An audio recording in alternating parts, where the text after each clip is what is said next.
J'achète de l'or, pas pour me sentir comme un pirate ou un roi du Moyen Âge, mais parce que l'or reste depuis des siècles une des valeurs les plus solides au monde. Et rien que cette année, mes investissements ont explosé de plus de 50%. Waouh! Alors, j'accumule de l'or physique et j'en achète aussi sur le marché boursier. Et si tu crois que l'or, c'est juste des bijoux ou des lingots d'or dans un coffre, eh ben, tu vas être surpris dans cette vidéo. Mais avant de commencer, je tiens à préciser que cette vidéo n'est pas sponsorisée. Je souhaite simplement t'expliquer ma démarche et mes motivations. Je te donne des pistes d'investissement car c'est ma passion, mais c'est aussi à toi de faire tes propres recherches. Tout investissement présente un risque financier. Alors, t'es prêt? C'est parti. Tout d'abord, je te propose un peu d'histoire sur l'or. Déjà, l'or, c'est la plus vieille monnaie du monde. En fait, l'or existe depuis plus de 5000 ans. L'or a servi à échanger, à stocker la richesse et à afficher le pouvoir. En fait, au 19e siècle, l'or est devenu la base du système monétaire mondial avec ce qu'on appelle l'étalon or ou en anglais gold standard. C'est-à-dire que chaque billet représentait une quantité d'or détenue par la banque centrale. Et même si on a abandonné cet étalon d'or, l'or continue d'avoir une valeur universelle. Alors pourquoi? De un, tout simplement, l'or est une ressource rare. Alors une donnée folle que j'ai lue en préparant pour cette vidéo, c'est que si on rassemblait tout l'or extrait à ce jour, cela représenterait environ 200 000 tonnes.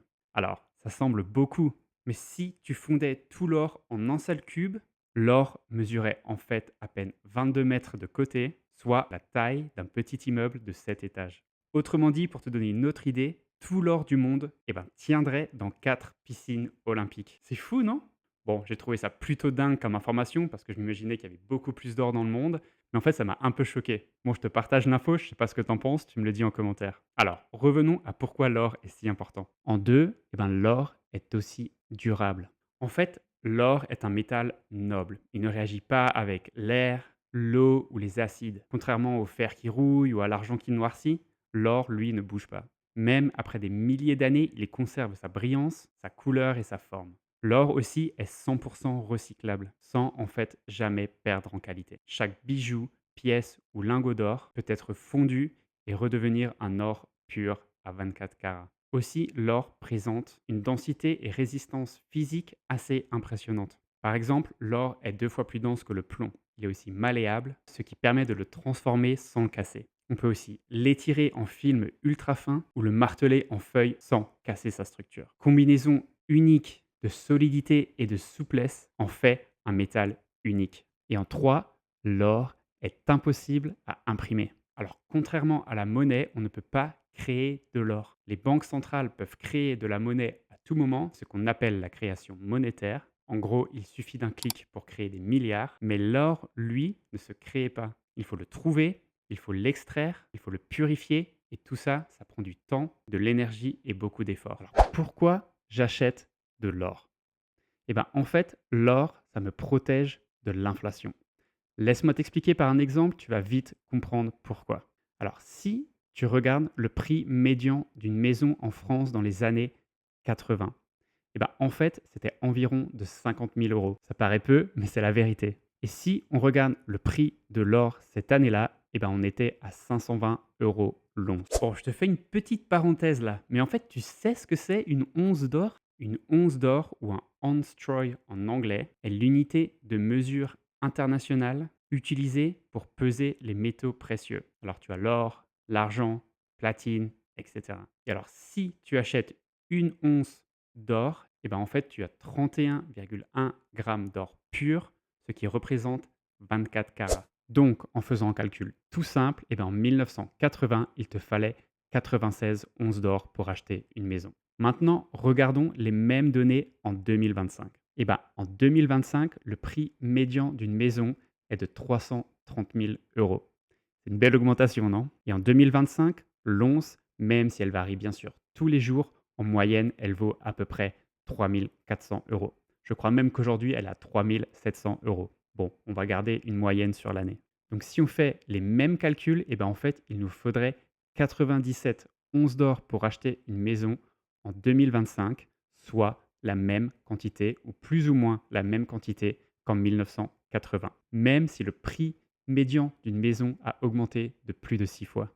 C'est pour ça qu'on dit souvent que l'or agit comme une valeur refuge. Bon, qui dit inflation dit pouvoir d'achat. Et l'or permet de préserver ton pouvoir d'achat. Bon, restons sur cet exemple 2 minutes. Peut-être que toi-même, tu te dis, un jour, j'aimerais bien acheter ma propre maison ou ma résidence principale. Peut-être dans 5 ans, ou dans 10 ans, ou dans 20 ans. Mais ce qui est certain, c'est que le prix des maisons vont continuer à augmenter. Tout ça, bien entendu, à cause de l'inflation. Bon, on ne peut pas prédire le prix exact d'une maison dans 5, 10 ou 15 ans.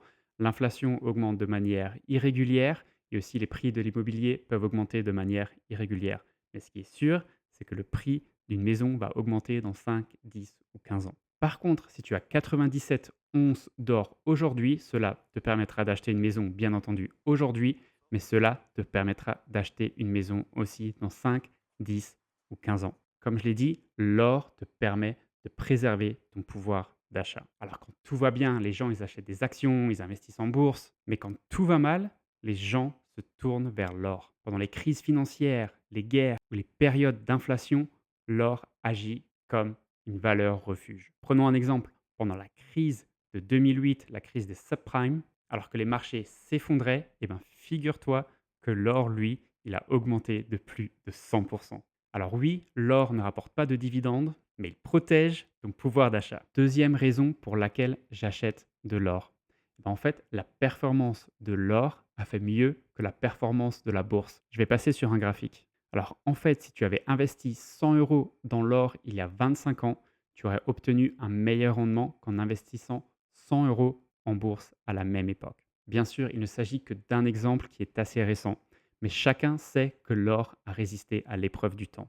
Quand on me demande, Guillaume, mais pourquoi l'or? En fait, c'est très simple. C'est parce que les gens ont confiance en l'or. Et avoir confiance, en investissement, c'est primordial. Et l'or, en fait, il a gagné en confiance, non pas sur les 10 dernières années ou les centaines dernières années, mais sur les siècles derniers. Les pharaons d'Égypte, aux empereurs de Rome, les civilisations ont toujours utilisé l'or comme richesse depuis plus de 5000 ans. Et figure-toi qu'aujourd'hui, ce sont les banques centrales qui s'y mettent. Ce qui m'amène à une autre raison pour laquelle j'investis en or.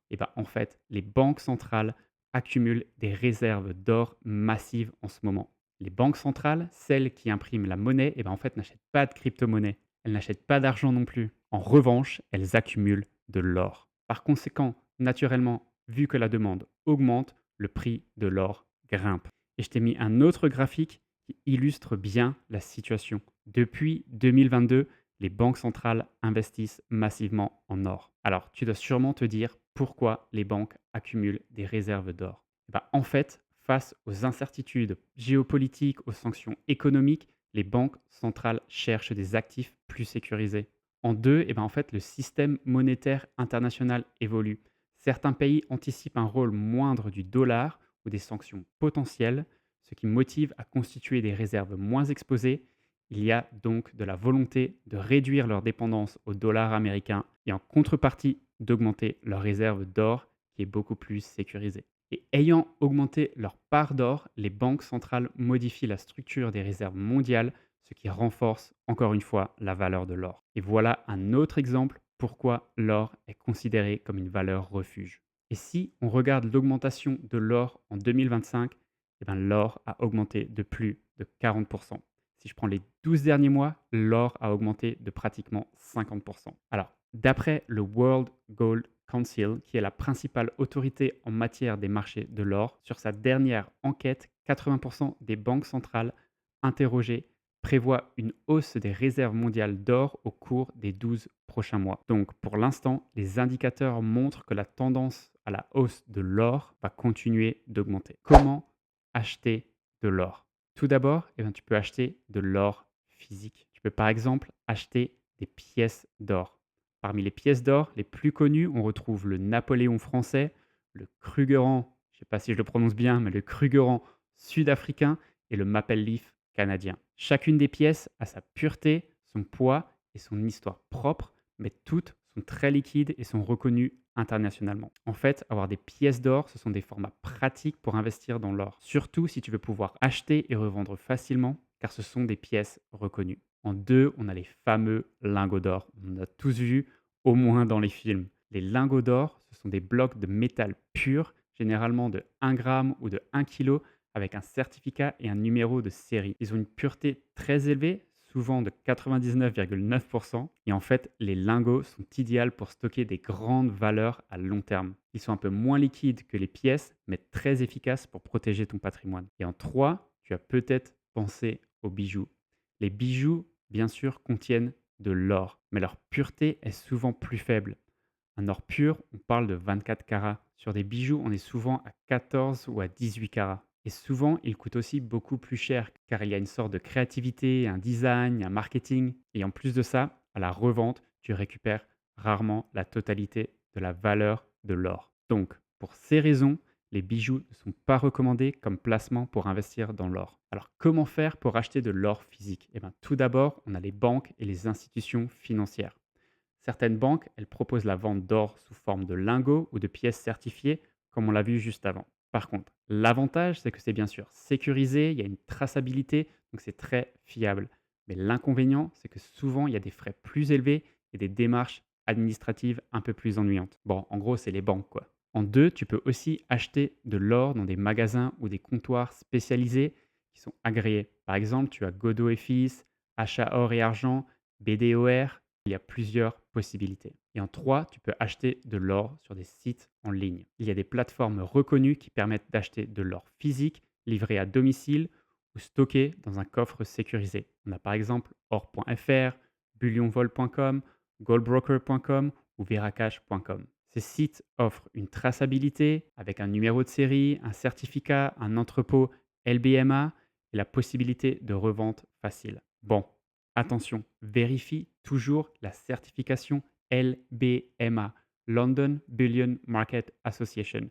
Tu dois aussi vérifier le poinçon et le numéro de série avec la facture nominative, avec le poids, la pureté et le prix de l'or. C'est très important. Bien sûr, il existe des avantages et des inconvénients à l'or physique. Au niveau des avantages, tu as la possession réelle. Tu as l'or dans les mains, tu as l'or dans un coffre, l'or est à toi. En deux, il n'y a pas de risque de contrepartie. Mais en fait, l'or physique n'est pas dépendant d'une banque ou d'un fonds ou d'un gestionnaire, il est à toi, c'est toi qui gères. Et en 3, il y a une certaine forme de confidentialité.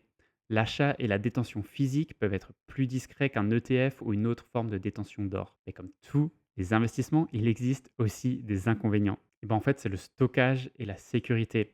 Il faut soit un coffre sécurisé à la maison, ou alors tu peux faire un stockage en banque, mais ça viendra avec des frais.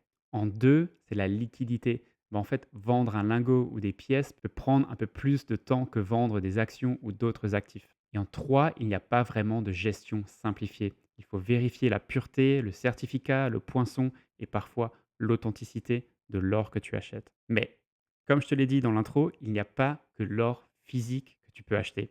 Il y a aussi l'or papier via des ETF. Bon, si tu n'es pas sûr de savoir ce qu'est un ETF, je t'invite à voir ma vidéo complète sur les ETF. Cela te servira non seulement si tu veux acheter de l'or, mais aussi pour commencer à investir de manière simple en bourse. Je te mets le lien là-haut, à toi de jeter un coup d'œil. Alors, pour les ETF, je préconise les plus connus, soit SPDR Gold Share, donc le ticker c'est GLD, ou alors iShare Gold Trust IAU. Comment ça marche pour investir en or via des ETF? Et ben, en fait, tu achètes des parts d'un fonds coté en bourse, donc des ETF, qui suit le cours de l'or. Par contre, l'ETF détient réellement de l'or physique en coffre, mais toi, en tant qu'investisseur, tu possèdes seulement un titre financier. Cependant, les prix et les performances de l'ETF suivent le cours de l'or au gramme ou à l'once. Alors, les avantages, en fait, c'est pratique et rapide. Tu achètes, vends sur ton compte bourse comme une action sans te soucier du stockage.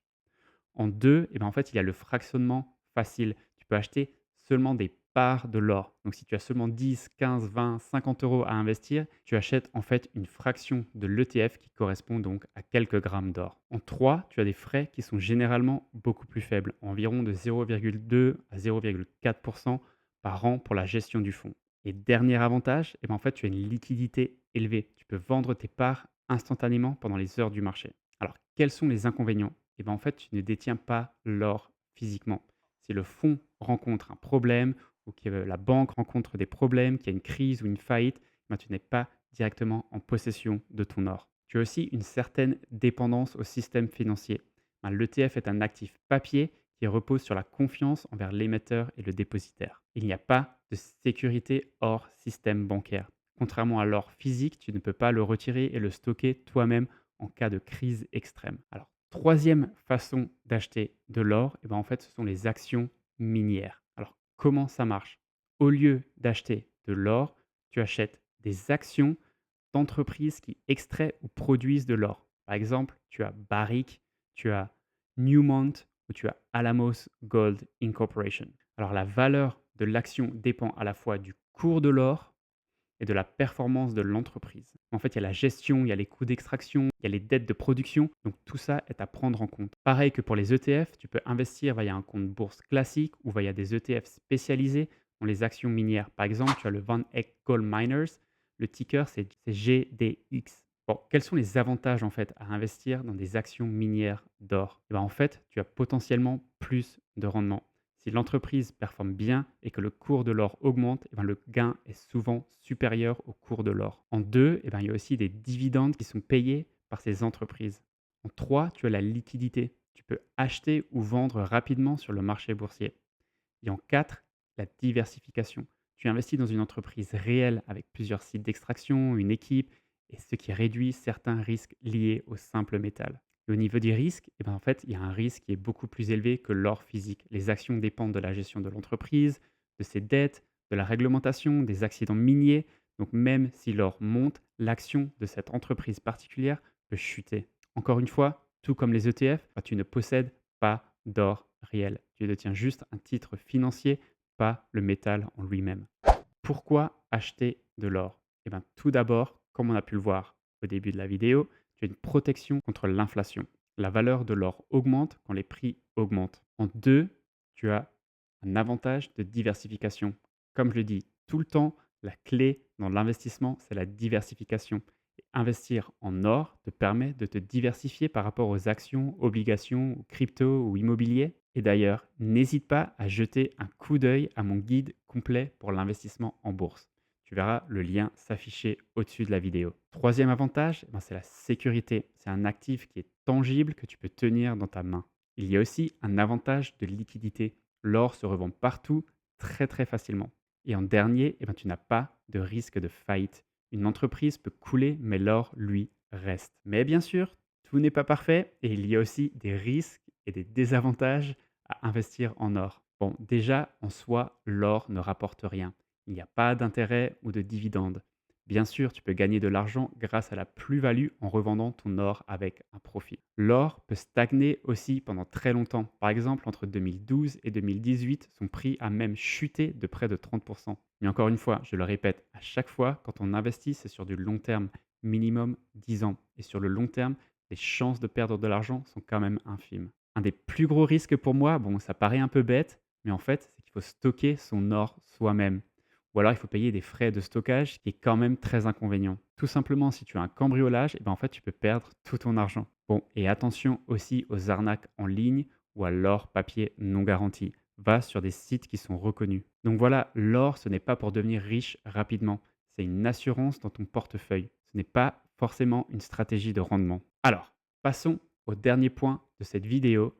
Quelle est ma stratégie personnelle? Alors, comme toujours, ma stratégie, je l'ai dit plein de fois dans plusieurs vidéos, c'est diversification plus investissement long terme. C'est mon fil rouge et ça reste pareil pour l'or. Bien sûr, chacun a sa stratégie, mais pour moi, chaque investissement que je fais, c'est sur du long terme. Je ne cherche pas à devenir riche vite, mais à construire ma liberté financière pas à pas. Bon, du coup, j'ai investi en or physique avec des pièces Napoléon, en ETF Gold, GLD et aussi en actions minières Alamo, AGI.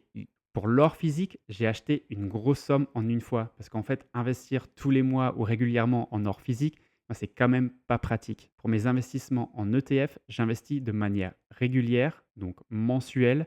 J'investis tous les mois pour profiter de ce qu'on appelle l'effet de lissage. Et pour les actions Alamo, en fait, j'achète quand même rarement des actions. Je suis plutôt basé sur des ETF. Mais des fois, quand je vois qu'il y a un rendement qui est plus ou moins sûr, je me positionne sur une action. C'est ce que j'ai fait avec Alamo l'an dernier. Bon, et maintenant, le moment que tu attends, quels ont été les rendements sur ces trois actifs? Bon, tout d'abord, sur les 12 derniers mois, sur l'or physique, il y a une augmentation de 49%.